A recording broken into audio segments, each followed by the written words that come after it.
Hello, everybody. It is me, Colson Kaufman, and today we are speaking on something that I've needed to talk about because my comments on my two recent videos have been arguing and just begging that I talk about this. And you probably are seeing it right now. You see the two contenders, the campaigners, the candidates in presidential election are for what is most likely to be Donald John Trump and what is Joseph R. Biden, Robinette's most fucking weird middle name I've ever heard. But now you see Robert F. Kennedy Jr., Robert Fitzgerald Kennedy Jr., and a lot of the comments in the last two videos were speaking on how will he change this election. This election is probably the most fundamental in all elections.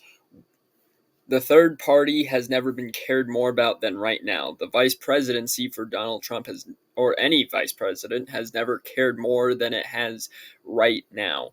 And the states have never been more bumping heads more than they ever have before in elections 20 years ago. And obviously, I can't say that the election will end or have a 400 pass landslide because it's not the 80s anymore. And even in the 90s, that wasn't seen possible. And since then, most candidates have not succeeded to get over 350 even on the electoral ballot. So obviously, we're not looking here at a well past landslide. But I would like to say that RFK does show some possibility, especially more in the East, to help campaign for Trump. And the reason I say for Trump is because if Kennedy were not, if he were running and the Democratic Party was stable, he would not be running as an independent. He's running as an independent because he knows the Democratic Party cannot unify itself and it's self-destructed, and there's no structural intact. It's all falling on itself like a deck of cards. And Joe Biden isn't making it better. In fact, there was a secret meeting, I suppose you could say, with who Obama in which said, Joe, leave. Please let this be to someone else to follow. Now, obviously, Kamala Harris is not going to say anything. She hasn't done anything as a vice president. She's probably the most useless vice president since John Tyler, and that was centuries ago, of course.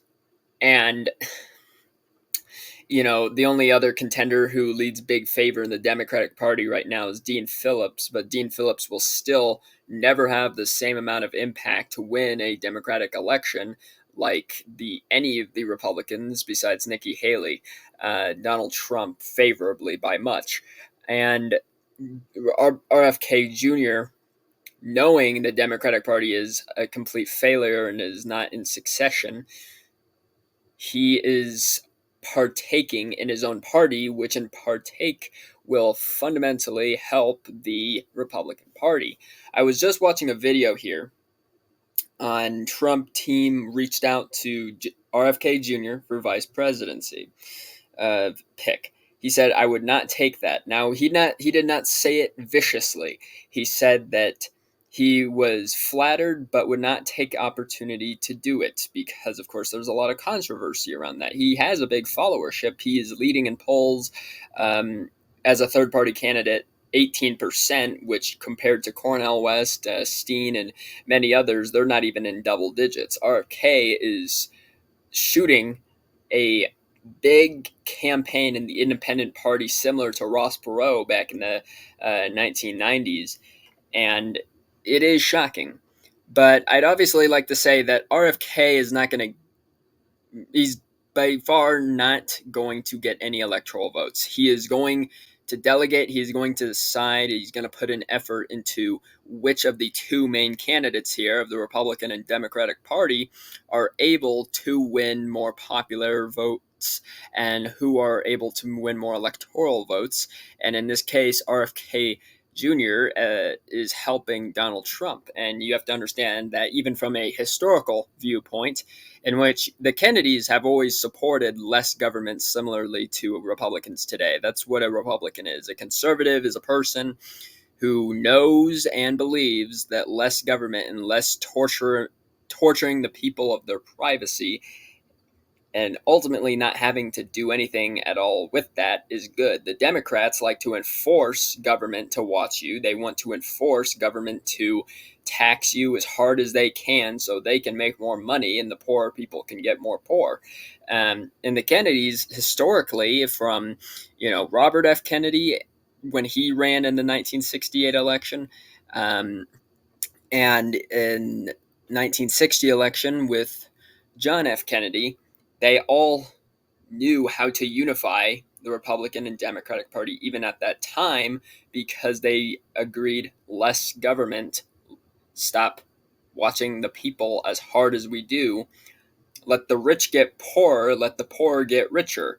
And that's what the Kennedys have always been kind of known for in trying to avoid war, trying to implement peace, and they've done it very successfully. And that helps Donald Trump, especially because Donald Trump leads in more minority groups among Latinos, Blacks, African Americans, Hispanics, some Jews, and Asians as well. It completely helps him out. So obviously, getting out of the way here, we have to fill in what is most likely Republican. Now, I'm going to avoid Utah for a minute because Robert F. Kennedy is only on 2 ballots. He's in the Utah ballot and he's on the New Hampshire ballot. Now, I'd have to say Utah obviously is going to be safe, and that's why I wanted to talk to a minute here. But New Hampshire, New Hampshire in the news recently has come to say that Joe Biden's going to win it, ultimately because a lot of the East is just full of LGBTQ supporters, and Joe Biden is seen as a LGBTQ supporter, although he can't read for shit. He can't speak for shit. He can't read a map with 2 hands. He can't do shit. He can barely cooperate in just basic human decency and cooperate in what is considered normal. He can't do it. Obviously, I'm going to put the first district of Nebraska here too, as well as most likely the state of Nebraska, and also the middle section of the United States is most likely going to be Trump, and so is most of the South. Even in more recent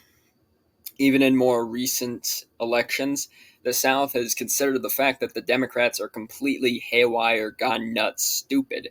And historically with not even RFK Jr., historically with the Kennedys who have been in politics, at one point in time, the South was Democrat, but it was similar to today's Republican South because, again, it's that thing of less government, free more action to the people, free more ability towards the people. The people are what matter, and Kennedy stands strong on it, and Donald Trump stands strong on it. And I actually heard in the video him talking about vice presidency, and this comes from a news site called News Station. I'll try to link this video if I can in the description below if you want to see. But even RFK Jr. says that the border is necessary. He does say that the border as it is, that we don't need to stretch from this place all the way to San Diego. Like, we don't need to do that, but we have to have strict people at each part of the border, and that we have to really come together and realize that if there's going to be a border here, then there has to be someone maintaining it. That is something Kennedy does get along with. That is something Donald Trump obviously has gone along with since 2016. And Joe Biden has done nothing to cooperate with the border. And, under the Section 4 of the Constitution, if no one protects a border, then a state must do so to protect from invasion. Now, I'm not saying Mexico is invading the United States anytime soon. In fact, I don't think they have the balls to do it. But it is come to say that if the government does not wish to support us, being that we are what make the United States, if they're not willing to support that, Texas has all right and ability to do so, which they are now doing. And even in some videos, you'll see them doing it with literal fences, literal barriers, um, whatever they can find, even big, tall boxes, whatever they can find. They're trying to do anything that protects them from possible invasion. And, there's been over 8 million immigrants in mostly the western area, especially in Colorado. My state is getting full to the brim of immigrants with no working jobs, no education, and no place to live. They just sit on the street. It's the most depressing thing I've ever seen, but at the same time, no one wants them. And unfortunately, we can't keep them here. And that's something that RFK really helps with the Republican Party here. And with Joe Biden, I think California is a lost cause. I don't think California has a singular chance, at least for another 10 years, at being a Republican. And so is Washington. I'd say Oregon is most likely to, and Hawaii most definitely Democrat. And also Colorado, most likely Democrat. Again, lots of liberals live in Colorado thanks to the Californians moving here, and as well to Texas. But Texas is not going to just flip all of a sudden. It's just not going to do it, because then California would, and we'd still win. Not going to happen. But, we're also, Colorado has a gay governor. We have a lot of support, besides myself, for the LGBTQ, which allows Joe Biden to praise and hope for a victory in the West, which he's not going to get. Also comes to say that even leaning New Mexico, especially with these border issues, probably going to be Democrat, but it's still like, that 50-50 kind of thing we see here. West Virginia, or sorry, not West Virginia, even in Virginia, I'd say it's also a 50-50. A lot of the South has decided that Joe Biden does not make a good presidency. After the 2020 election, with Georgia flipping, rigged, obviously. But here we see that the South, as of predicting 2024 election, the 2024 election here coming up in just 9 months, nearly, and the South is just like, fuck this. We don't want this. This is insane. We don't want Crooked Joe. He doesn't know what he's talking about. He doesn't even know what he's thinking about. So obviously a lot of the South has given up. Obviously Maryland in the South obviously is probably going to be Democrat. So is Delaware, because that's Joe Biden's home state. Even in New Jersey, I'd say most likely Democrat. Connecticut, guaranteed Democrat. Most likely Democrat is Maine as well, here as the first district of Maine. And Vermont, almost guaranteed to be Democrat, but I'm putting it more lean, of course, right now. And again, RFK is here to support Trump, so he's going to support possibility on very lean, like hundreds, if not thousands of voter different margins in winning states here. He's not going to win a state himself. He is high in Massachusetts, which is his home state, but he's not high enough to win that state, nor has any independent candidates since Washington been able to actually win a state for themselves. Ross Perot was really close, but he heavily supported more of Bill Clinton's side of the presidential election. Thus is why he won so massively obviously in the 1992 election and 1996 election.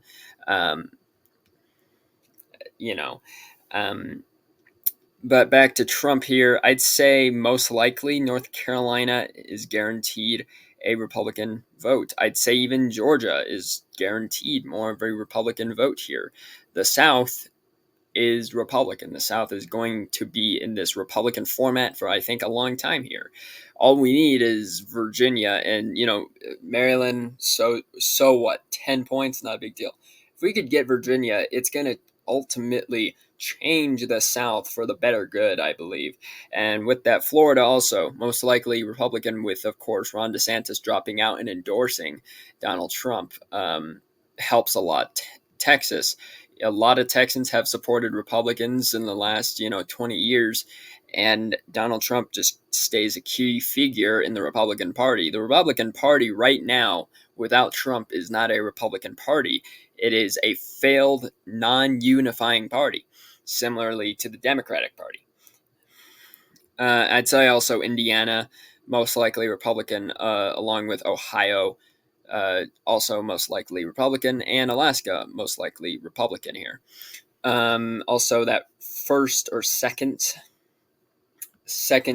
district of Maine, most likely Republican here. And then it comes here.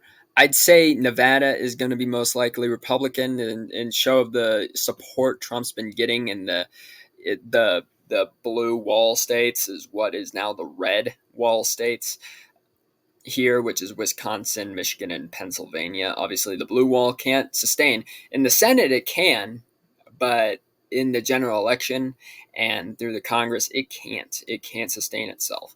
And Arizona, I'd say also most likely Republican, and I'd say most likely Wisconsin Republican. I'd say even at the most lenient point,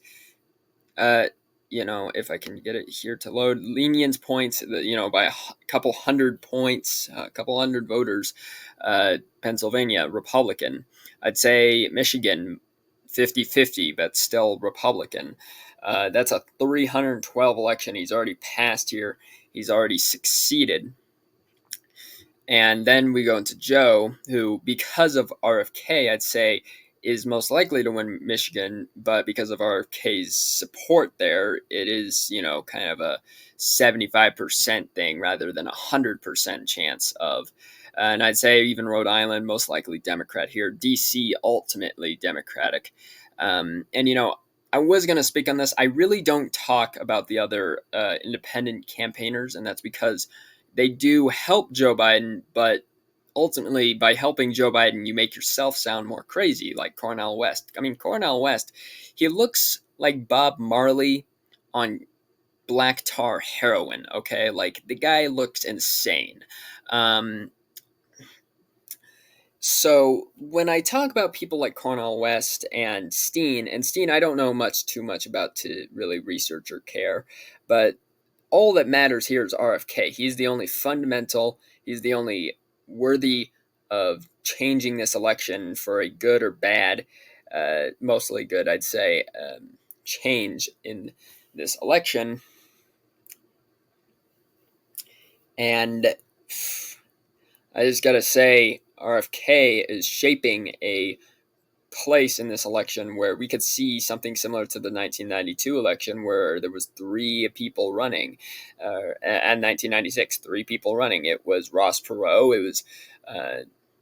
It was, of course, 1992 is George H.W. Bush, and then, of course, in 96 it was Dukakis, I believe, and then, of course, Bill Clinton. And Ross Perot fundamentally changed the independent party as well as the parties he later created on. And RFK is showing that similar effect. And that's why in the East here, I think by the fact that minority groups are starting to appreciate Trump more. Of course, I'd say Illinois is still 50-50 on in terms of voting, because a lot of minority voters are showing that Biden's an idiot, he doesn't support, and Trump does. But does that really ultimately prove that that Donald Trump can flip Illinois to be a Republican state? Probably not. I don't think. I think it's a 50-50. It's really down to the last drop what possible. And Minnesota, I've talked about, hasn't been a Republican state since 1972 during, one of the biggest landslides in Republican history from Richard Nixon.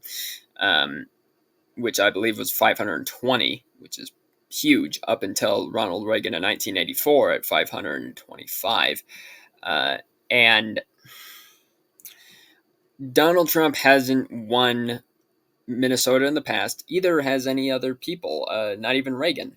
But I think a lot of the percentages, even by 270, saying that he's leading by 6%, I think Donald Trump can flip Minnesota by slim margins. I mean, hundreds of voters only.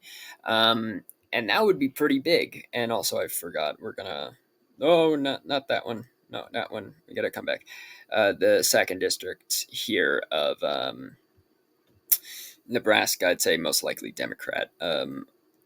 Just because, again, LGBTQ supporters, feminist leadership movement, stuff like that kind of all exists right in this little area here. It's also been predominantly known to be Democratic more. But I'd say with Minnesota, it's still slim. I don't think there's a chance in all living gods out there that Donald Trump will win Minnesota by big margins. If he did, I would be shocked. But I think I'd be shocked as is if he even won the state. And with the East over here, Kennedy is currently on the ballot for New Hampshire. But after the caucus that was shown, including RFK, RFK was up there, and so was Ron, and so was Haley, and so was Vivek. But ultimately, Donald Trump won by 12% more than Nikki Haley. And even though that shows that Donald Trump has bigger chances in New Hampshire, because again, New Hampshire is one of those states that fundamentally Trump has changed to be more Republican. It's been a what the heck? How did that state become Republican? And of course, it was rigged again in the 2020 election and was said to be Democratic, but there was absolutely no proof of that. I believe that similarly to Iowa, Georgia, and New Hampshire, something mistaken in false counting in the voters and also fake voter machines did that job. But with RFK's help, especially in this election, I think Donald Trump has a 50-50 with New Hampshire and winning it. And that comes down with New York. And, New York is the home state for Donald Trump, but has never won it. Democrats have been huge in New York for quite some time. But, recently with all the homelessness and the border problems they have, up in Canada and the other places, other people, invading, I'd say, into New York with Mexico, Canada, you name the country, they're probably there. The border problem in New York is becoming a problem. The homelessness rate, rating has increased there by far more margins than is needed, and similarly to California. But California is lost, completely lost. Democrats California wide, but New York is seeking and changing. In fact, Joe Biden's not even leading 10% in New York, which is something Democrats haven't wanted to see. I think that kind of worries Democrats. But, I'd say Joe still puts a 50-50 on New York, which is something that a 50-50 on New York hasn't been said in a long time, but I think is right now. So as I see it, RFK will help in the East, by these, I'd say by New Hampshire, as well as New York, Virginia, and Illinois. He does help big portions of it, but maybe not enough to win all of those, although, stuff in the next 9 months could really fundamentally change. I'd say really it comes to New Hampshire changing ultimately. But that's really all about it. I hope you enjoyed, and make sure to subscribe. We're almost at 100 subs. But that is really it. That is all, and I'll see you all in the next political video. Peace out, guys.